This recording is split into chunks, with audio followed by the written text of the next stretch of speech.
This morning on DC News Now, it's a DMV First Warn Day. We're tracking heavy rain as it moves through our region. DC police shoot a suspect during a chase. Understand right now this is very preliminary, so our information is limited. The use of force will be investigated by the Force Investigations team. What we know about why the officer pulled the trigger.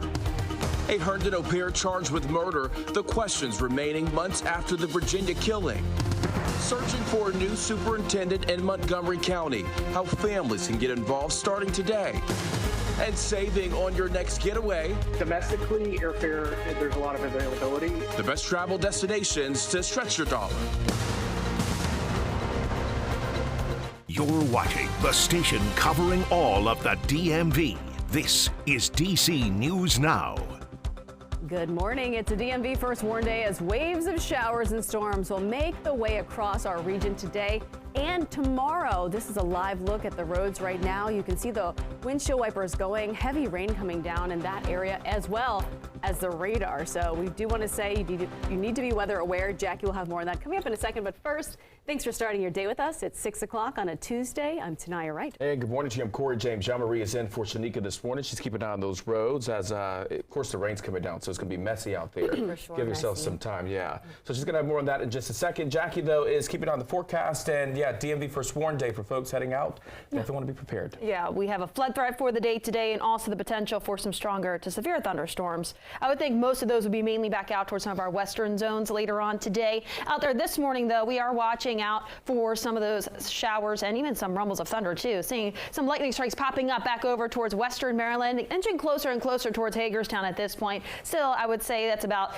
30 minutes to an hour out, considering this will continue to move its way eastbound closer towards Hagerstown. Right now, we're seeing those thunderstorms right by Paw Paw over towards Cumberland. You're probably hearing that thunder right now. Closer towards north central Maryland. And again, DC, you are dry right now. It's just off towards the north. Parts of Montgomery County as well as over towards Frederick County, we are seeing those showers relatively light, but some patchy fog in areas. Down about 5 miles in Hagerstown and Frederick, down about a mile over towards Kaiser. So aside from some pockets of downpours, watch out for that low visibility in some spots. But more rain and thunderstorms on the way later today with the system. More details on that coming up. Jan Marie is back with a look at those roads. How's traffic? Yeah, so right now we're taking a look at I-495 south of River Road. Take a look at how much backed up traffic there is on that area. Now, I'm going to tell you why. That's because of an overturned vehicle. Now, 3 lanes are blocked, causing a lot of traffic in that area on the northbound of that 495 Capitol Beltway. So just be aware of that if you're heading into that area. Now, we're also tracking another incident that we're actually seeing across the region. As you know, 602 at this time, people are hitting the road, so just be aware of that. But overall, your traffic is looking pretty good, so you should be good to go for the roads this morning. Thank you, Jan Marie. Developing now, Metropolitan Police investigating use of force after an officer shot a suspect in Northeast. Police say they recovered a firearm at the scene. DC News Now's Liberty Zabala has the latest in Northeast. Liberty, good morning. Good morning, Corey and Tanaya. Well, police say this all started here outside of this Wells Fargo bank behind me when they approached a group of men involved in a fight and then noticed one of them with a gun.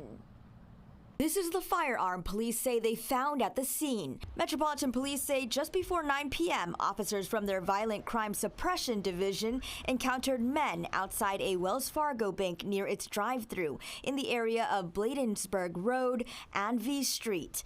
Police say they observed the fight and attempted to intervene. Then they say officers noticed one of the men had a gun. That's when officers chased the man who started running away. Police say one officer continued chasing the man, then police say the officer shot at the suspect. No officers were hurt. The individual continued to flee from the officer. The officer ended up discharging his firearm.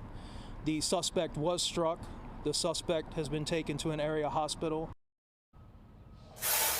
Now, police did not say whether or not the suspect pointed or fired his gun toward officers.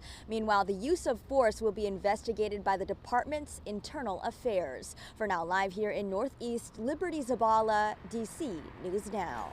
Liberty, thank you. Time right now is 6:04 in Fairfax County, Virginia. A judge says there is probable cause that a family's au pair murdered a man last February. On the day of the shooting, Brendan Banfield, the husband and father living in that home, shot someone he claims stabbed his wife, Christine, to death. Now, that man was Joseph Ryan.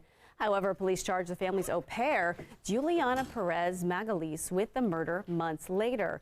Police say forensic evidence connects her to the crime.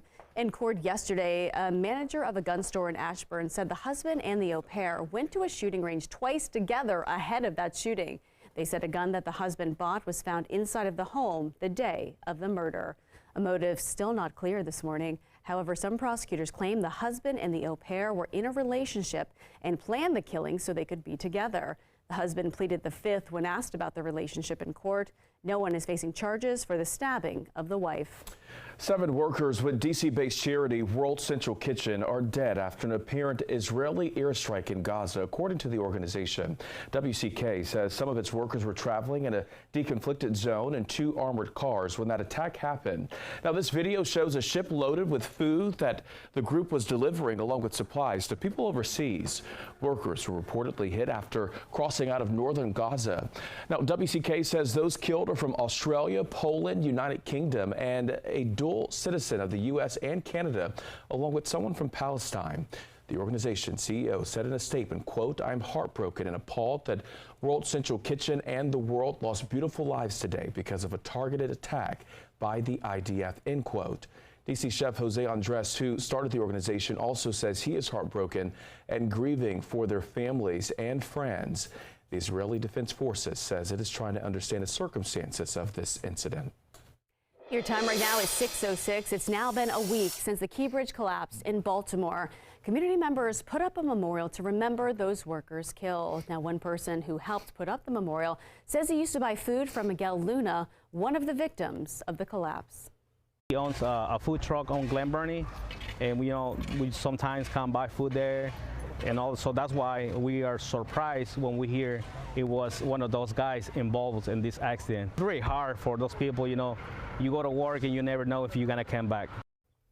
Officials say 8 construction workers were working on the bridge when a ship hit the support beam. 2 workers survived, 2 bodies were found in a submerged truck, 4 others are still missing and presumed dead. Well, the White House says President Biden is going to go to Baltimore to get a first-hand look at the federal response to that collapse. National correspondent Raquel Martin tells us what to expect. The Biden administration says it is laser focused on trying to get this port back up and running. The Baltimore port is one of the busiest in the nation, and local leaders there say if Congress does not swiftly provide additional funding, the damage could spread throughout the U.S. economy.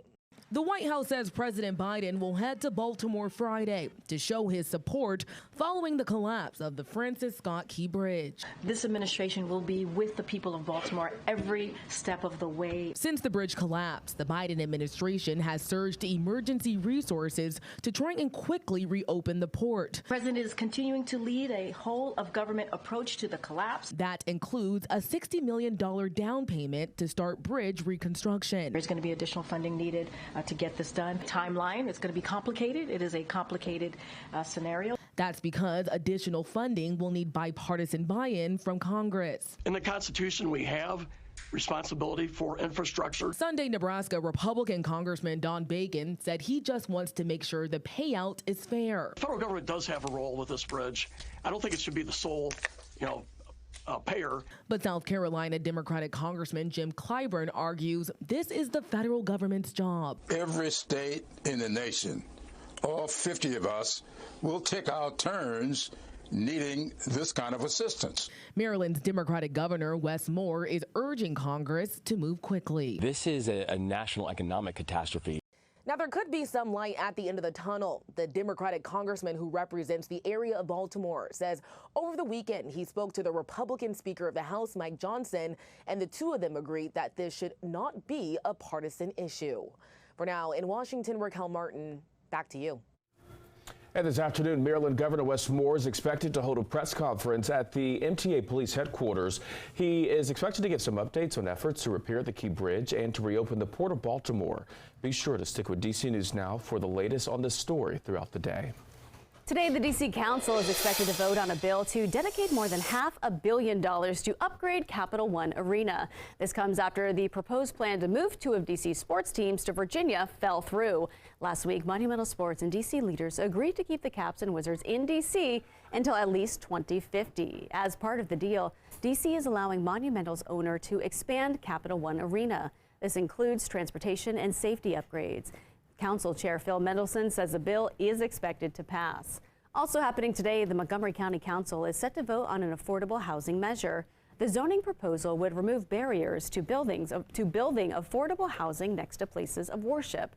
Council members also plan to vote on the Tacoma Park Minor Master Plan Amendment. That meeting is set to start at 9. All right, coming up on 6:10 now on a Tuesday, Montgomery County Public Schools searching for a new superintendent. After the break, when you can give your opinion on the county's next top educator. Plus, it is officially baseball season in D.C. We've got some highlights from the Nationals home opener. But first, taking a live look outside, Jackie, today is definitely a day people need to be weather aware. Yes, and we're going to be tracking those rain showers and even some rumbles of thunder. Some of those thunderstorms could be on the stronger side later on today. More details and timing on that coming up right after the break.